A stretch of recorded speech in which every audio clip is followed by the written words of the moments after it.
true. Second question. It's been 3 weeks now since Elise Stefanik withdrew from the nomination for UN ambassador. Mm-hmm. A draft came out, it was leaked, I guess, yesterday, but a draft is always a window into an administration's taking zeroing out funding. I'm sorry? If it's real. If it's real. If it's actually, yeah, if it actually came from where they say it came from, go ahead. Zeroing out funding for the UN. So I'm trying to find out. Oh, yes.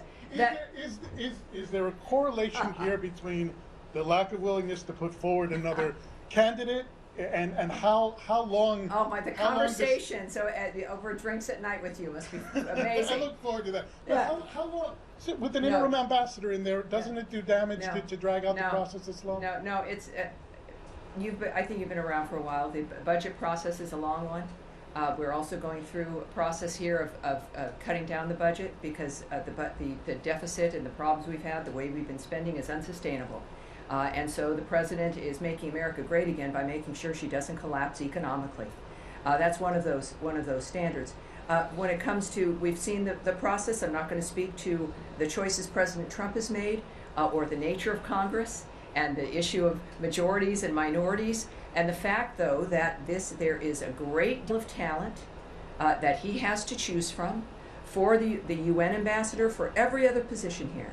It's people perhaps who haven't been in government, people who have been, people who've never been ambassadors, people who could be. It really opens up his point of view and who he knows and what he expects, like Steve Witkoff, Ambassador Witkoff, remarkable man, now playing an extraordinary role in trying to achieve world peace. That is maybe not something that was ever on his plate, but it's happening. I would say the talent that is here is more than enough for the president to choose another candidate.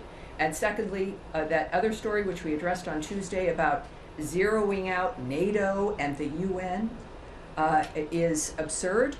The fact is the funding might look different, but it also will be more effective, more efficient funding that allow us perhaps to do even more as we deal with waste, fraud, and abuse.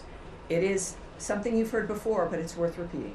So that when we deal with NATO, Secretary Rubio has stated repeatedly we are committed to NATO, but one that is viable. And our love for NATO will be part of, exampled by our assisting them and encouraging them to become more viable and to be more financially independent.